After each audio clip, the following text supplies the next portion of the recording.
Ladies and gentlemen, boys and girls, and friends beyond the binary. You know, it's been a while, Drake, since I've seen you not call me on my pod phone. Actually, you never have. But you know, I haven't even seen you hanging with Steph. But this is a podcaster. I've said it once, I'll say it again. You know, I'm always calling it. You kind of call me on the pod phone when you need some lulls, because it's time for Sleep With Me, the podcast that puts you.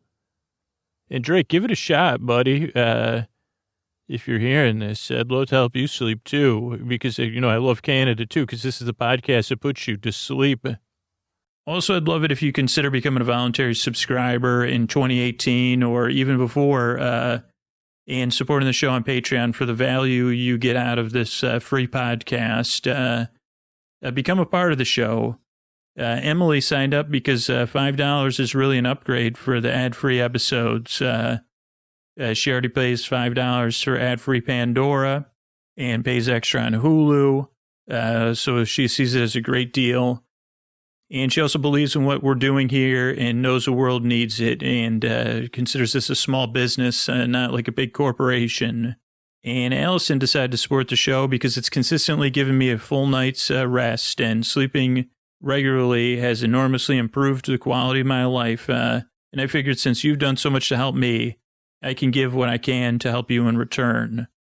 And that's really what the Patreon's about, like giving value back for what the podcast does for you. It really enables the podcast to keep going for everybody else. And starting at $5, you get 5 nights of content every single week in your own RSS feed, so you can listen to it in your podcast app. Think about it. Go to sleepwithmepodcast.com/patron. And tonight's episode of Sleep With Me is made possible by the hard work of Chris Posterson from Sounds Like an Earful Studios, who edited this episode, did the theme music. Scotty, Jennifer, and Kenny on our artwork. Jonathan Mann's on the Mystery Bard. He's on the lullabies. I'm Ed Deer Scooter on Twitter. Thanks to all our patrons who support the show on a monthly basis on Patreon, sleepwithmepodcast.com/patron. Listeners have their own Facebook group over at sleepwithmepodcast.com/nods. Want to thank the moderators, Laura, Keith, Sarah and Stacy, Julie and Jennifer. And what do you say we get to the rest of the show? Hey, you up all night tossing, turning, mind racing, trouble getting to sleep, trouble staying asleep? Well, welcome. This is Sleep With Me, the podcast that puts you to sleep. We do it with a bedtime story. All you need to do is get in bed, turn out the lights, and press play. I'm going to do the rest of what I'm going to attempt to do is create a safe, soothing place where you could set aside whatever is keeping you awake, whether it's thoughts, rumination, thinking about the past, present, or future, physical feelings and sensations, emotions, shift work. You might say something about work that rhymes with shift, too. If you're working in a shift, like different work schedules, different travel schedules, different changes in the routine, weather. It could be anything. I don't know what it is that's keeping you awake, but I'd like to help. And the way I'm going to do it is I'm going to send my voice here across the deep, dark night, right to your ears. Because I'm glad you're here. I'm going to use lulling, soothing, creaky, dulcet tones, pointless meanders. I've made a few. Like those inward, what do they call those things? We've talked. It's been a while since we talked about the spirographs or whatever, because you can never remember what they're called. Spirogyros or something. I think there's a character that hangs out with, I think probably Sonic hangs out with someone named, I can picture like a baby dragon with wings named Spyro, but I don't know if that's true. I know there's Figment. Let's come back to that. I'm going to try to help you fall asleep. I'm going to try to distract you from whatever's keeping you awake. I'm here to keep you company and be your boar friend, your boar bae, your boar cuz, your companion in the deep dark night. I'm going to walk at your side while you drift off into dreamland or sit across the room, whatever you're comfortable with. And if you're new, here's the structure of the show. First 4 minutes or so are business. That's how we keep the show and over 650 archived episodes free. You can look up what's on there at sleepwithmepodcast.com/sponsors, but thanks for sitting through that and paying attention, regular listeners. Then there's an intro. Intros are on 12 or 14 minutes. It's a show within a show.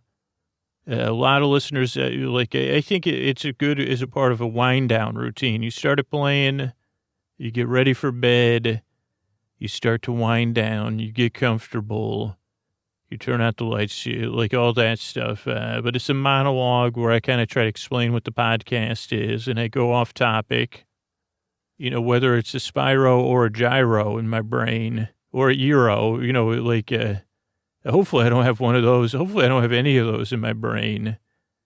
I got them on my brain. So I guess in some sense they're within my, I don't know. Let's not get too existential. But what was I saying? Oh, so the intros are on 12 or 14 minutes. A show within a show, a warm-up, a monologue, something familiar but different every time, to help you, to help set the mood for you to go to sleep, to drift off into dreamland. Then we'll have some business between the show and the story. And then we'll have a bedtime story about 45 minutes, and then some thank yous at the end. All told, I'll be here about an hour to keep you company. You could go straight to the story. You could listen to the intros. Whatever works, I'll be here. And you're under no pressure to listen, and you're under no pressure to fall asleep. You can just kick back and relax, and not pay attention. You could turn my volume down, or you could put a pillow over your speaker or your phone, or you could tune in, because I'll be here the whole time. So if you can't fall asleep, if that's a regular thing and you're just looking for a friendly voice, or you're in traffic, or you're dealing with something, I'll be here. I'll be here all night. If you need me, you can put me on all night. I'll be here to help. But at the same time, I'll be here meandering, so you really don't need to pay attention. You could drift off whenever you feel like it. Make the shows an hour so you have plenty of space to come swooping in for bedtime. I think that's it. So I was thinking about, here's the thing. I forget what those things are called. We used to only buy them at garage sales, but it was a bunch of gears that fit together. I think it was called Spirograph or something like that. And you would run a pen through it, and it would make different circles and ovular designs, or a pencil you could use, or I don't think you could use a marker. I don't think the holes were wide enough for markers.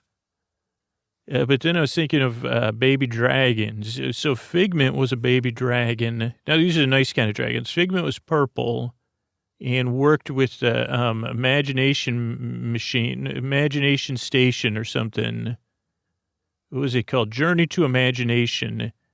And it was Figment and this bearded man from the 70s who was I think he was the imagination, the conductor of imagination or something.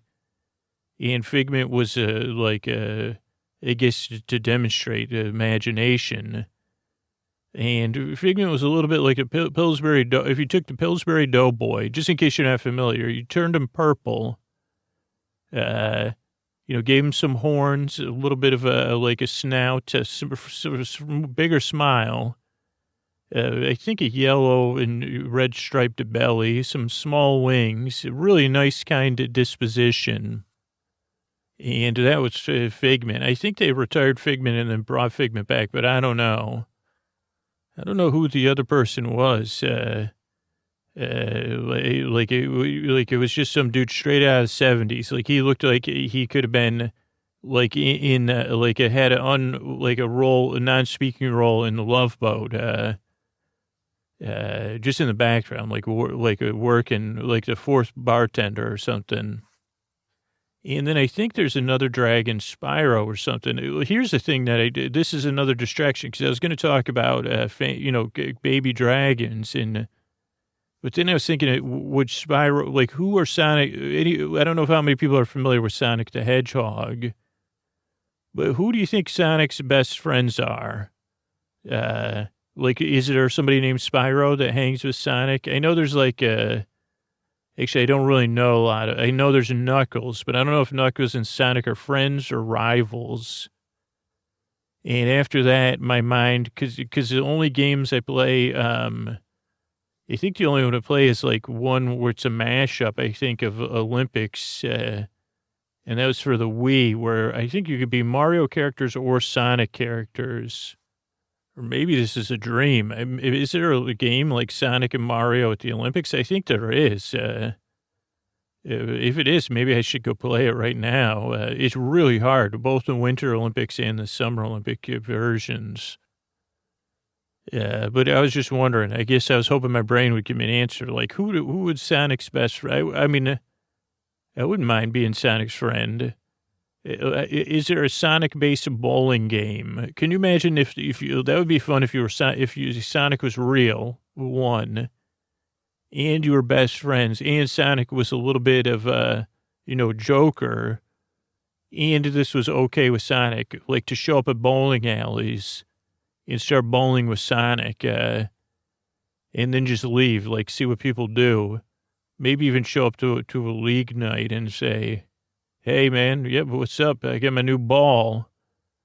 I don't know if it'd be super comfortable for Sonic to be bowled, but I don't know. So maybe it's not a good Sonic. I take all that back. If you're thinking about having a new best friend, there's a doctor. I don't know if he's in the Sonic games or the Mario games. I see, like he's like I don't know his name either. I don't know any of their names.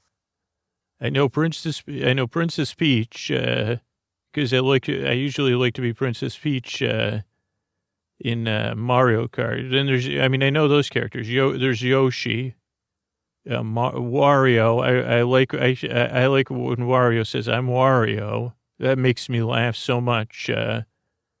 There's Luigi and Waluigi. I don't really know any of the lore behind any of that, though. Maybe I should look into all that stuff. Yeah, maybe that'd be tonight's episode, is like investigating some of this like lore and just getting into it and saying, what the heck is like who is Waluigi? Waluigi? How do you say it? What drives what's Knuckles? So that's the kind of stuff you could expect, I guess, on the podcast. Maybe it'll be coming up here on the bedtime story. It's a podcast to take your mind off stuff, to keep you company. A bit ridiculous, to be honest. But it meant to take your mind, like just like a Figment was meant to take your mind off of the bearded dude, maybe, or like the mind, like to say, hey, like watch Figment float around. I don't know. This podcast is here to be your friend, be your distraction. Now, if you're new, it takes a few times to get used to. Most listeners say that. If you're skeptical, it's totally understandable. Who wouldn't be skeptical about this? You say, wait, there's a dude that tells bedtime stories, and he just went on a tangent. He doesn't know that's Dr. Steam Rash or something.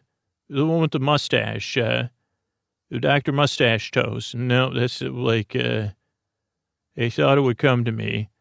But he doesn't even know that Knuckles blankety blankety blank, that Sonic's best friend is Mario. He didn't play that game. No, I didn't. Like, I may find out, though, and then I'll probably forget it. He doesn't know that Waluigi is just, there's like, discovered the WA on the periodic table with isotope 36B. Is that why Waluigi, does Waluigi have anything to do with dark matter? What about I think Wario, Wario's in yellow. Anyway, if you're new here, this podcast is meant to be your friend in the deep dark night, to take your mind off stuff and distract you as you drift off into dreamland. As I said, give it a few tries. I'm glad you're here. I really appreciate you trying this show out, and I work very hard, and I yearn and I strive to help you fall asleep, all right? And I want to thank all our patrons, the foundation of the show, the super fans, the super sleepers. And if you want all the benefits of being a patron, all the extra content, and to sleep soundly knowing you support Sleep With Me, go to sleepwithmepodcast.com/patron, and let's keep this show going. All right, so as we talked about in the opening, we're going to be covering this Mario and Sonic crossover, and mostly just trying to figure out who are the characters in that I don't recognize, especially the Sonic characters, but some Mario characters too. And not that I fall in line of either. I guess did I ever own my family briefly had a Nintendo. A couple of, but never for long. We never had any Sega game. I had a Sega Dreamcast at one point, but I don't think any Mario games for that. And then this Christmas, my dad gave me a Sega Classic or whatever, which you can play a lot of the Sega games on. But right now, currently, my brother has, I loaned it out to my brother so he would have something to do, so he could play party games at a Christmas party he was going to. Now it's like March something. But the first time I encountered Sonic and Mario together were these Olympic games. And if you listen to podcasts for a long time, I quit video games for a while. Console games, or even PC computer games because of my addictive personality.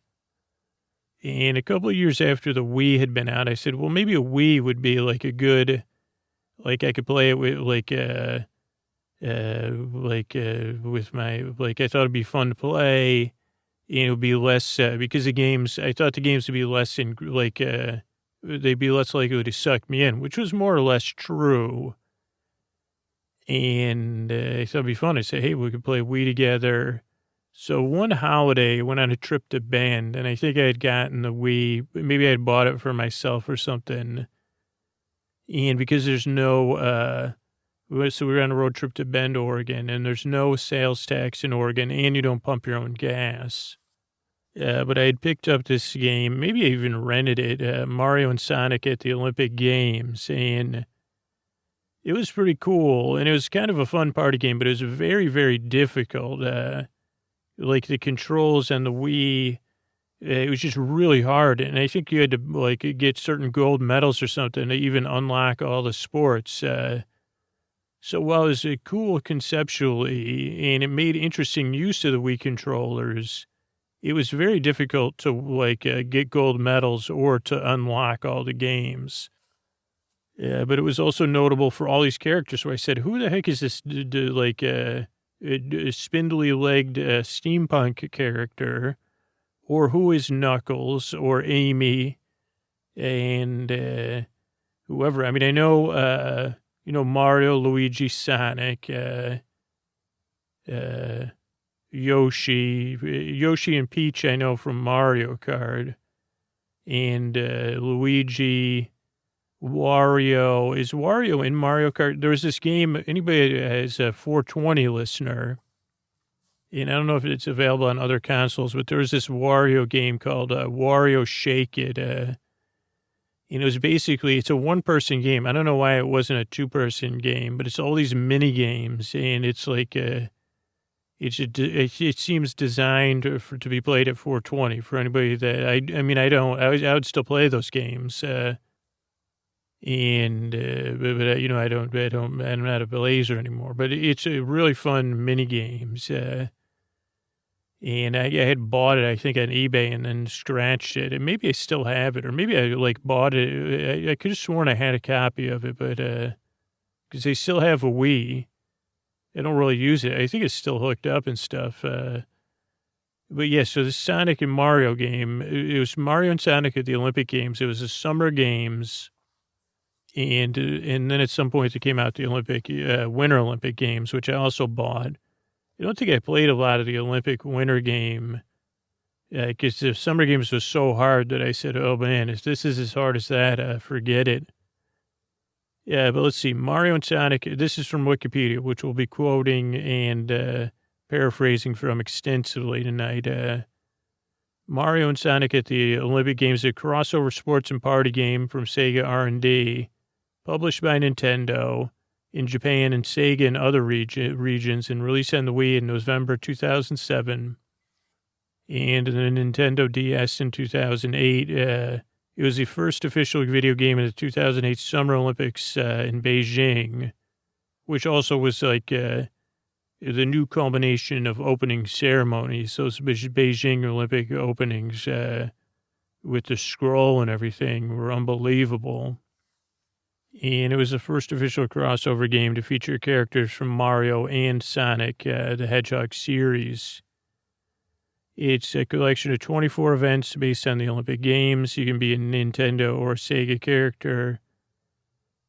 And both games are also encourage sportsmanship and get young people interested in the Olympics. This refers to Mario and Sonic as mascots, which I guess they were corporate mascots, but they're more characters to those of us that played the games. It was criticized for the complexity of the gameplay with the controllers. Let's see what else. Use it to play the games. Brings together 2 title characters and 14 more from both franchises to participate in venues for the 2008 Summer Olympics in Beijing. The environments are stylized to fit the futuristic and cartoon art styles of the Sonic and Mario franchises. There's 4 categories all around speed, power, and skill. And there's you can use your Miis. There's even non-play NPC characters who serve as referees. There's different modes. A bunch of different events, but the development, after Sega transitioned from third-party development in 2001, Nintendo and Sega had a closer working relationship with F-Zero GX, their first collaboration. The idea between Sonic and Mario crossover had been brought up before, and despite the discussions, it never kicked in. But then when Sega was awarded the 2008 game rights to the Olympics, they said, oh, let's get young people interested between characters. So then they reached out to Nintendo to match up all the mascots or characters and work together. Do sportsmanship between corporations and Olympians. Provided an ideal setting for once rival mascots.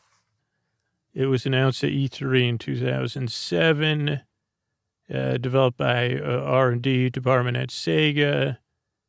Let's see what else. Sales, it was a big success, especially in the UK. Also in December of 2007, it was still sold a lot in the US. It was a game of fitting the brand awareness's role in determining Wii sales. The combination of all 3 of the Olympics, Mario and Sonic, seems to have pushed that. It won the Best Wii Game of 2007 at one convention. That was also widely criticized by critics because it was frustrating to play and has you waving your, it's just really difficult to play. Let's see. Then in the DS, it was very similar, but not as difficult, but it had trade-offs. Let's see, Sonic and Mario Olympics Games, it was a mobile phone game in 2008, it says. Also, as I said, Mario Sonic, the Olympic Winter Games from the 2010 Games in Vancouver was released, Vancouver. And then 2012 London game was released. I think there was one more that got put out as well. So that's a little bit about the game. And yeah, I like to be playing it. But let's get into Sonic the Hedgehog characters. Okay, so Sonic franchise began in 91 with Sonic the Hedgehog, a blue anthropomorphic hedgehog against a rotund male human villain named Dr. Eggman or Dr. Ivo Robotnik. And we'll read all about these characters from this Wikipedia article. Sonic the Hedgehog, blue hedgehog, main protagonist. It developed as a replacement for the Alex Kidd mascot of Sega before that. Also response to Mario. First appearance was in the arcade game Rad Mobile as a cameo, and then was debuted in Sonic the Hedgehog in 1991. Now, I'll disagree with this. It says Sonic's greatest ability is running speed and is known as the world's fastest hedgehog. But I think it's the ability for Sonic to roll into a ball myself, and, so I guess I right away I say, well, Sonic's fast, but if Sonic can roll, spin, or whatever, but I mean, again, I haven't played the game in a while. Sonic can also use the power of the Chaos Emeralds to become supersonic and get even faster. Dr. Ivo Robotnik, or Evo, I don't know, also known as Dr. Eggman. He's the main antagonist. It debuted in Sonic the Hedgehog, trying to collect all the Chaos Emeralds, which would turn all of the animals. He's known as a mad scientist, but he might be a mad industrialist because he was trying to turn all the animals into robots. Also maybe a politician we're familiar with because he's also a self-proclaimed genius with IQ of 300. Yes, a finest for mechas. He's a renowned authority on robotics. Ultimate goal is to conquer the world and create the ultimate utopia, Eggmanland, or Eggmanland. I think Eggmonton. Is that near Edmonton? No, it's Eggmanland. Used to be known as New York State. It was taken over by Ivo Robotnik. Chaos Emeralds. Did you read anything about it? Now it's Eggmanland. And we have a great theme park known as Eggmanland within it. Also, one part of the state we now call the Eggman Empire, and another downstate we call, it used to be known as Long Island, now it's Robotnik Land. But Dr. Eggman runs our state now. It was good to know you. Sega, Dr. Robotnik, or Eggman, came out of when they were trying to replace Alex Kidd. As they were developing new characters, they used a caricature. I can't say that, but you know what I mean. A funny picture of President Theodore Roosevelt was among the designs, but they lost out to Sonic, but they used that as inspiration for Dr. Eggman. How about Tails? Tails has a full name, Miles Tails per Hour.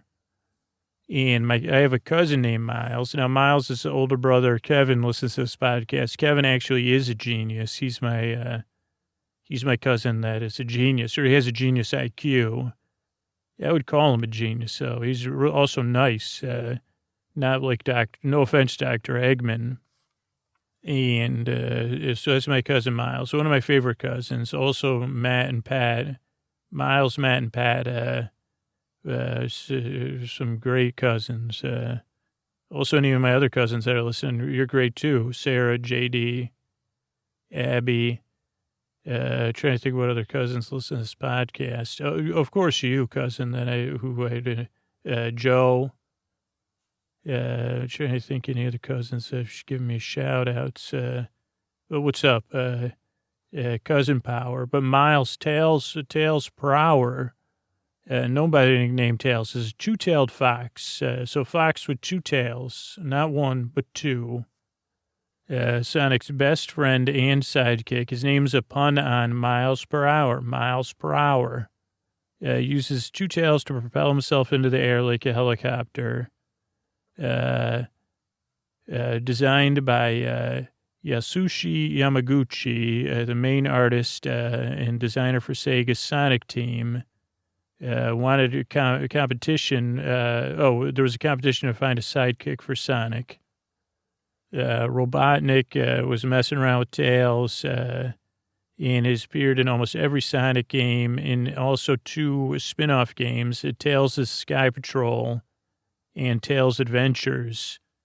They missed out on a chance because Tails is known for a high IQ and great mechanical ability. He should have been on Tailspin. If Tails could have hung out with Launchpad or whatever. Or DuckTales, but I think a Tailspin would be better for Tails per Hour, Miles, because he's a helicopter. So that could be a crossover one day. How about Amy Rose? I'm talking about Amy Rose, the pink hedgehog who believes herself to be Sonic's girlfriend. She first appeared in Sonic CD. Metal Sonic, who kind of ruined her day, has been alluded to as Princess Sally in Western game manuals to tie in with the cartoon. But she became known as just Amy. How about Amy, Yankee Rose or Amy Thorny Rose? Let's give her a nickname already. Or maybe she doesn't need one. She doesn't even need an introduction. But her first playable appearance was in Sonic Drift. Not possessing the speed or strength of other characters, hello patriarchy, Amy uses a Pico hammer as her weapon. So nice job on that one. How about Metal Sonic, who is a robotic version of Sonic created by Dr. Robotnik, appears in Sonic the Hedgehog CD, is given orders to go back in time and change the past so that Dr. Robotnik can rule the future. What about Dr. Robot, what is that, Dr. Roboto or something? Isn't there a song I guess I shouldn't be bringing that up. Thank you very much. I don't know. But Sonic races against Metal Sonic at the Stardust Speedway to free Amy Rose. And Metal Sonic pops a spare tire, but has to be, is later rejuvenated by Robotnik, a.k.a. Dr. Eggman, for Sonic the Hedgehog 4, Episode 2. How about you just call it Sonic 5, or... then lost again to Sonic, returns in Knuckles' Chaotix, where Metal Sonic tries to get to Chaos. Metal Sonic got a big write-up here to Chaos Rings. Also stopped by Chaotix, was the main antagonist in Sonic Heroes, and then was known as Neo Metal Sonic, and then transformed into the final boss, Metal Overlord. It was defeated again by Supersonic, Tails and Knuckles, then reverts to its original appearance. It was also in Sonic the Hedgehog OVA, where Eggman records Sonic abilities, then uploads them to Metal Sonic, try to get rid of the world. And Dr. Eggman ends up visiting a volcano, or maybe Metal Sonic does. Also a character you could play it as in Sonic Rivals, a lot of different games, and all of the Mario and Sonic titles. I kind of remember Metal Sonic. You see, you can't really swim with a metal, also, Metal Sonic has a jet engine and a force field device. And the only time Metal Sonic was ever able to talk was in Sonic Heroes. And Game Daily placed Metal Sonic 13th on their top 25 game robots list, describing them as Dr. Robotnik's greatest creation. So that's something, really to be proud of, I guess. I also want to mention that the Gator fan that I was they'll be talking about, I missed it somehow, is a member of the Chaotix, which I'll talk about soon. But that character is known as the easygoing Vector, the Gator fan, and the other Chaotic members. I just talk about it as a team, but Charmy, the flying fuzzy friend, Mighty the armadillo, Knuckles, and Ninja Chameleon.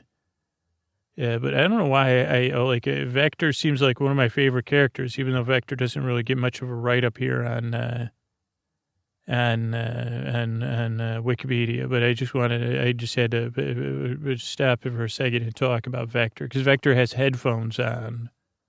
At least when I see Vector in the Mario and Sonic game, I guess. But yeah, let's, I guess maybe I should move on to the next character here. The Echinda. Echinda is Sonic's friendly rival. First introduced in the Sega Genesis game is Sonic the Hedgehog 3. Knuckles lives on Angel Island. But I don't think the one, I was thinking of Angel Island by me, but it's the one that hovers in the sky due to the power of the Master Emerald. As the last surviving member of the Echinda people who once inhabited the island, his duty is to guard the Master Emerald. During conception of Sonic 3, they wanted a new rival for Sonic. The final design of Knuckles was the result of dozens of possible designs inspired by numerous animals.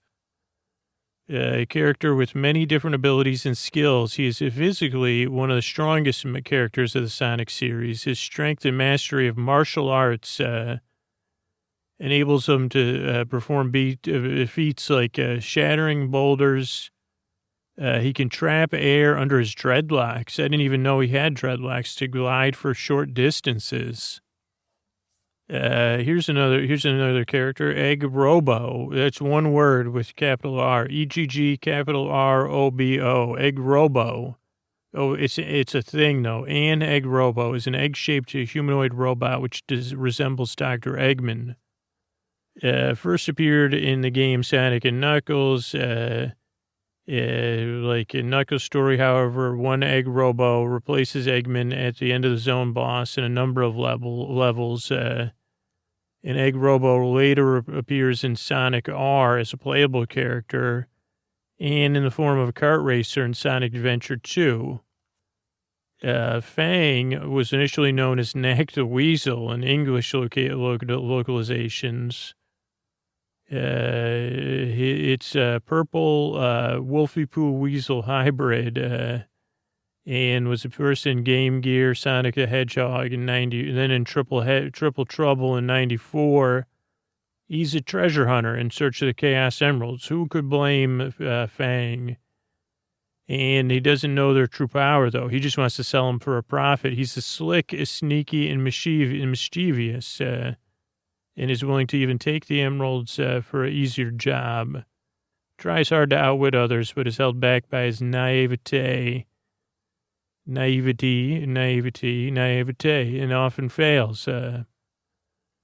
And had some cameo appearances, even has a robot character's illusion in Sonic Mania in 2017.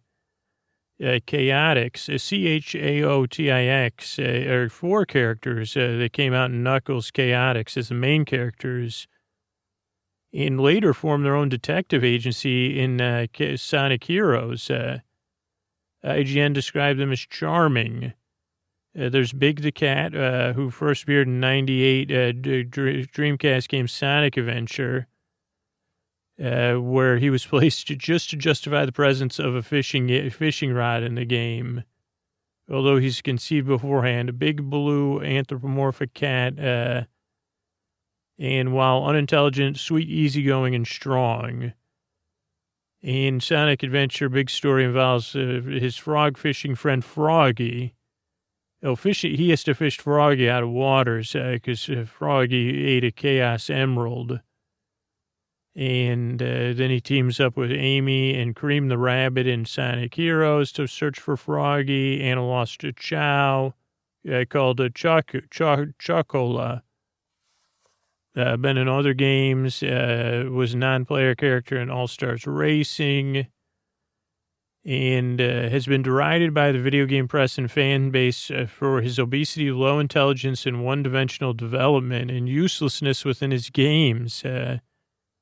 Poor Big the Cat has appeared on several lists for worst video game characters of all time within the Sonic cast. Man, there's Wikipedia. Due to his poor reception and apparent uselessness, they kept him out of any future games. Though this says that's Big the Cat, everybody. Chaos, which is not to be confused with Chaos Sonic, is a Chow who ran into some Chaos Emeralds and is the guardian of their species, protects the Master Emerald, and provides clear water around its altar. It's a water-like being that can manipulate its body, stretch its limbs, or liquefy itself. Pretty cool. Then there's the E100 series, which is a group of robots created by Dr. Eggman, in his quest to take over. There's E100 Alpha, better known as Zero. Tried to take Amy's bird flicky friend Birdie. There's E102 Gamma, who's got some special arms. But Gamma turns against Dr. Eggman after it has a heartfelt conversation with Amy Rose, who becomes its friend. E123 Omega, is in a base with Shadow and Rogue the flying Nightbird. It releases Shadow from a stasis, really complex there. Also, Omega appears in Mario and Sonic at the Winter Games, in speed skating and short track, and at the London Games in the 100-meter sprints. Omochao is a robotic chow with a propeller on its head, and has been in a bunch of games. It was also a referee in Sonic Rivals 2, a referee in Sonic and Mario at the Olympic Games. It gives hints in Sonic Advance 3. Tickle, the Echinda, is a daughter of Chief Patch Kamak, and from the same, is an Echinda just like Knuckles is. Thousands of years before the main events of the game, she tried to stop her power-hungry father, who was pulling an Eggman. And she comes into contact with Chaos and a group of Cow, I guess it would be, at the Shrine of the Master Emerald. And they like how friendly she is. Shadow, the Hedgehog, is an artificially version of Sonic. It's a black and red male hedgehog, but has trademark hover skates at propel him at speeds that rival those of Sonic. According to official profiles, Shadow was created 50 years before by Professor Gerald Robotnik, and is sharp-witted and always on edge, and has one goal and really focused on its goal. Was good friends with Maria Robotnik, and Shadow made a promise to her. Although his relationship with Sonic seems to develop from an antagonistic to a friendly rivalry, animosity from not understanding their different mindsets still occurs. Professor Gerald Robotnik, I'm guessing that's Eggman's dad, grandfather of Maria Robotnik and Dr. Ivo Eggman Robotnik, 50 years before the main series, worked for the United Federation, creating stuff. Maria Robotnik mostly appears in flashbacks. She's the granddaughter of Gerald Robotnik and a cousin of Eggman. And she was having a tough time. Gerald tried to create a helper, but was misguided and then created a bunch of things. Rogue, the Nightbird, has been in a bunch of games. She's also a treasure hunter, and she can fly. Cream, the Rabbit and Cheese, is a peach-colored rabbit with a constant companion named Cheese, blue chow with a red bow tie. And she's been in a bunch of games as well. Politely minds her manners, but can act childishly.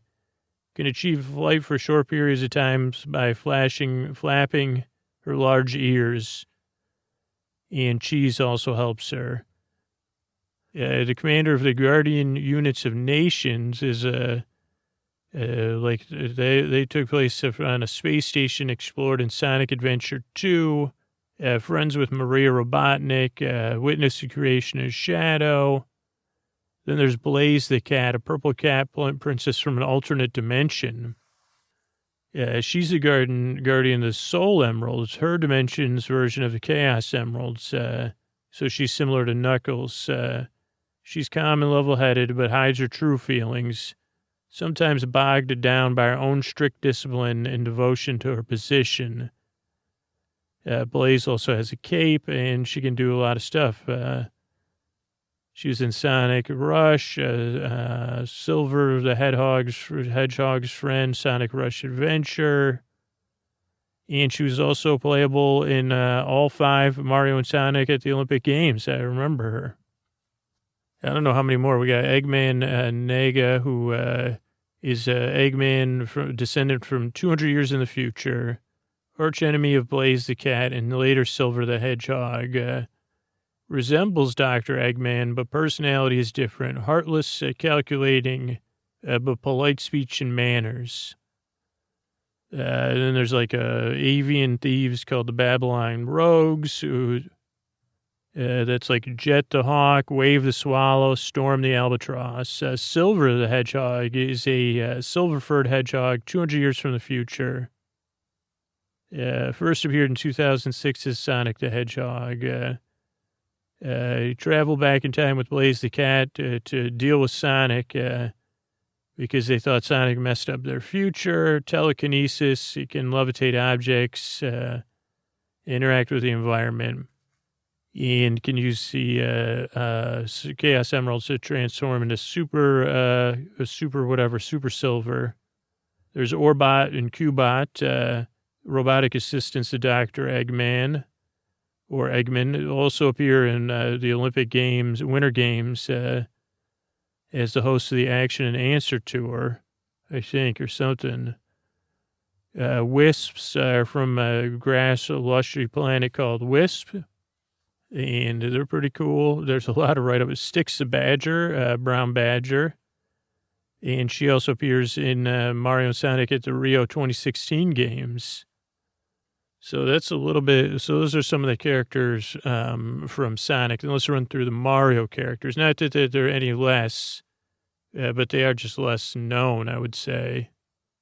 But we'll be looking for some surprises. They don't have as in-depth ones, so this might be quick. Mario is an Italian, according to this, and the main protagonist of the series, who was introduced in 1981.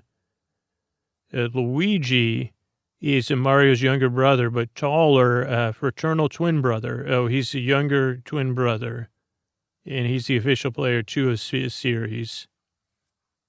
Princess Peach Toadstool, also formerly known as Princess Toadstool, and always known as Peach in Japan. She's a princess of the Mushroom Kingdom. Toad is known in Japan as Kinopio, is a mushroom-like humanoid character. Yoshi is once romanized as Yossi, is an anthropomorphic dinosaur. Not a lot of details on the main characters, but the supporting characters, Baby Luma is Mario's main companion in Super Mario Galaxy and Galaxy 2, a group of star-shaped beings known as the Lumas. Luma first finds Mario sleeping in the planet that houses the gateway to the starry sky. He has left the mushroom world at the request of Rosalina, and he's trying to get Princess Peach back from Bowser. So that's Luma. Birdo, known in Japan as Catherine, is a pink anthropomorphic creature with a red bow on her head. And with a round mouth, she spits eggs, of all things. And she's been a recurring character in franchise spin-offs. I can kind of picture her spitting eggs. Initially, she was an antagonist, but now she's an ally. She's appeared in the Mario Kart series and the Japanese-only Wii video game Captain Rainbow. Somebody liked Birdo, because is that a Birdo? Yeah. Diddy Kong is Donkey Kong's nephew and sidekick. I think Diddy Kong had his own game. Donkey Kong, also known as DK, is an anthropomorphic gorilla from Donkey Kong and Mario. Pauline was the original damsel in distress from Donkey Kong. She also appeared in Mario versus Donkey Kong 2. Donkey Kong said, hey, let's go for a walk. In 1984 Game Boy Edition, Pauline was given a radically different design. Then there's a letter like Princess Daisy is princess of the Sarasaland. She was appeared in Super Mario Land, and the role usually reserved for Princess Peach. Also in Mario Tennis, Mario Party 4. Maybe was involved, according to this, with Luigi, but Waluigi likes her as well. As of 2016, Princess Daisy has appeared in 56 games, most of which she's a playable character. Even a small appearance in NES Open Tournament Golf as Luigi's caddy. How about Professor Egad? Egads, I say? It's Elven Gads. A scientist with varied inventions to help Luigi get Mario and save the mansion. He appears in Luigi's Mansion where, Luigi's house has a bunch of trouble. Also Super Mario Sunshine, Mario and Luigi Superstar Saga, Mario Party 6. Rosalina, also known as Rosetta, is the adoptive mother of the Lumas and watcher of the cosmos. So you want to talk about a Mario-based belief system, you got it. She's a non-player character, resides in the Comet Observatory, and Bowser was messing around in Super Mario Galaxy 2, Mario Kart is a playable character, and Mario Kart 8 is an unlockable character, and works with other Lumas in Mario Party 10. Toadette is Toad's female counterpart, a playable character in Mario Party and Mario Kart.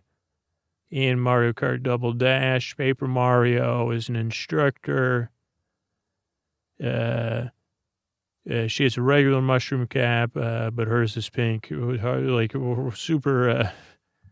Man, the world's changed in 10 years. It should have. How about Toadsworth? That's an elderly Toad and Princess Peach's longtime steward, first appearing in Super Mario Sunshine and Mario and Luigi Superstar Saga.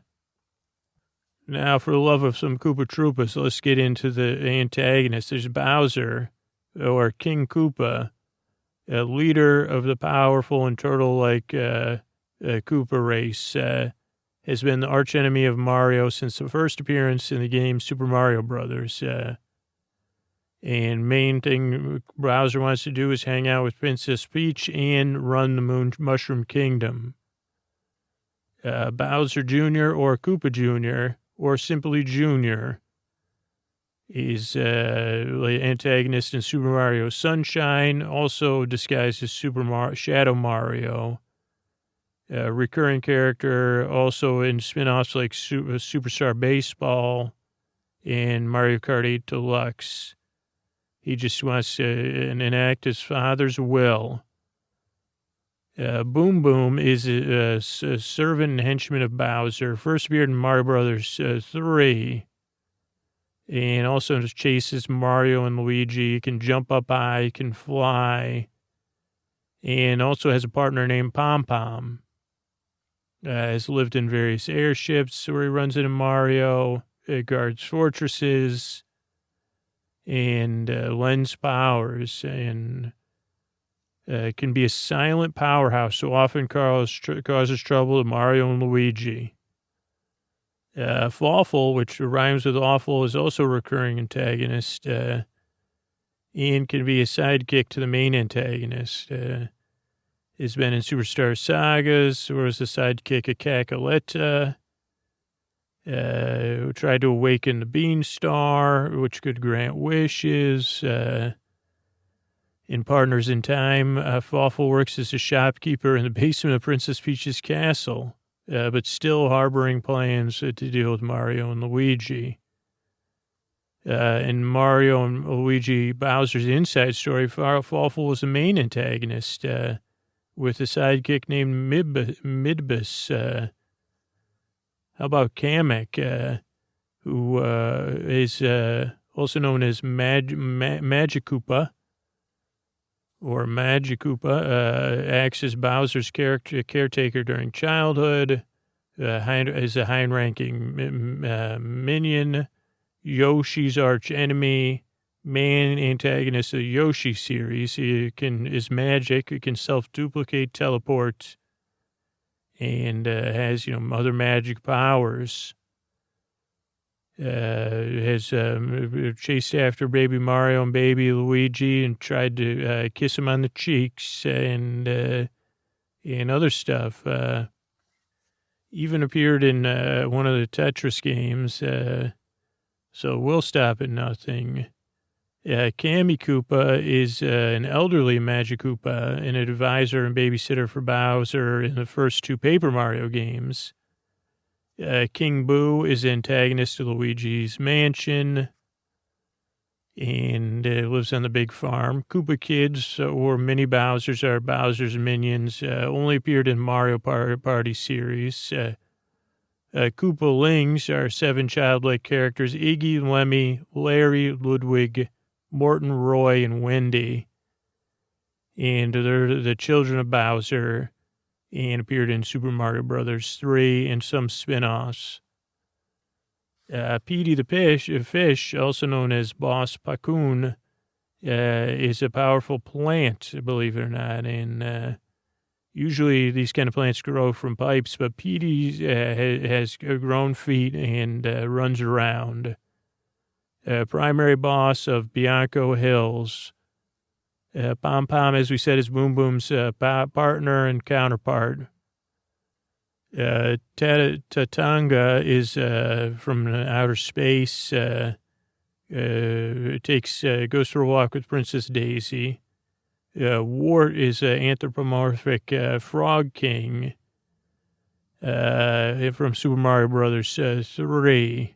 Yeah, it was there in lieu of Bowser, who was taking, holding out for more money for Super Mario 3. And Wart controls a dream machine and has a severe weakness to vegetables. That's pretty funny. Also has a cameo appearance in Legend of Zelda: Link's Awakening and Super Smash Brothers. But is one of the weakest characters. And then our anti-heroes are Waluigi, Wario's partner and Luigi's arch rival, and Wario, an arch rival of Mario. So I guess I'll have to learn more. One other day I'll learn more about Waluigi and Wario. But for now, I hope you dream of Koopa, because some of those, I don't know who was the one that floats on the cloud. But yeah, you could picture a world where Mario and Sonic and Knuckles and Wart and Waluigi and Tatanga can all run together, all go to the Olympics together and say, hey, let's do this for teamwork. Let's do some ice skating. Let's do some table tennis. Let's do some swimming, some running, some track and field. Let's be on the same team. Princess Peach and Dr. Eggman, maybe, and work together and enjoy ourselves at play, have fun in a game, having fun. Whether you're a Sonic fan or Mario fan, or you're a fan of both, or you're just confused, like who's the DJ that's also a Gator fan with Biggie? I don't know, but I know they're all there to make us smile. Good night. I want to thank everybody who reviews on Apple Podcasts. Miss Maddie May says, number 1, best podcast ever. I tried trouble falling asleep on the first try. But I fell asleep before the story started and only ever once reached the story. Definitely 5 stars. Thanks, Maddie. Big M Fancier says, better than Ambient. No side effects. I love this guy. Walt 1976-53 says, I usually have to listen to ASMR to sleep, but the light off the phone sometimes makes it hard. So I guess a change of pace, not just to sleep, but to relax. X Dream X Stars says, I work overnight and this definitely works. I checked the podcast out after seeing on a Snapchat story.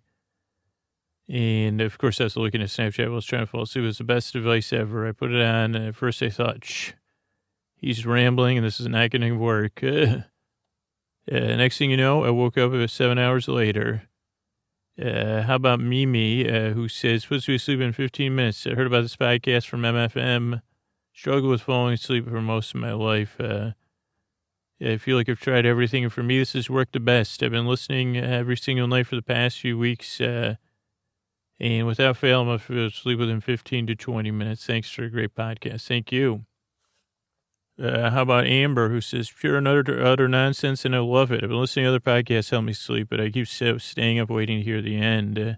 This podcast is pure and utter nonsense, and I love it. His voice is unexpectedly soothing. It did have some pretty odd dreams, but I'm curious about what's being said. Izo says, wow, we got to give props to this guy. Podcast is weird and boring and helps to go to sleep. Kudos to the creator who somehow doesn't get bored of saying nonsense to hundreds and hundreds of people. Great monotone voice. This podcast is everything we shouldn't want from a podcast, but I guess that's how you use it. Khaleesi, Khaleesi says, it works like magic. It does what it says on its tin. I have massive anxiety, and this puts me to sleep. Britt Walgra says, a friend in the dark. Someone who suffers from insomnia. This podcast has been a godsend. Thank you, dear Scooter. Before you cast judgment, keep an open mind and listen to it for a few nights. The show is weird, but it wouldn't work if it was serious. Wonderful production. I wish I could thank Scooter. Nicole says, sleep. I'm terrible at sleeping, but Scoots always helps in 5 minutes. Chaotix says that they didn't like it. I checked out. They've only written bad reviews on stuff, so. Bunny Walker says, Trader Joe's Crush, this podcast is like rolling marbles of thought in your brain, minus the icky bits. Scoots does it for me.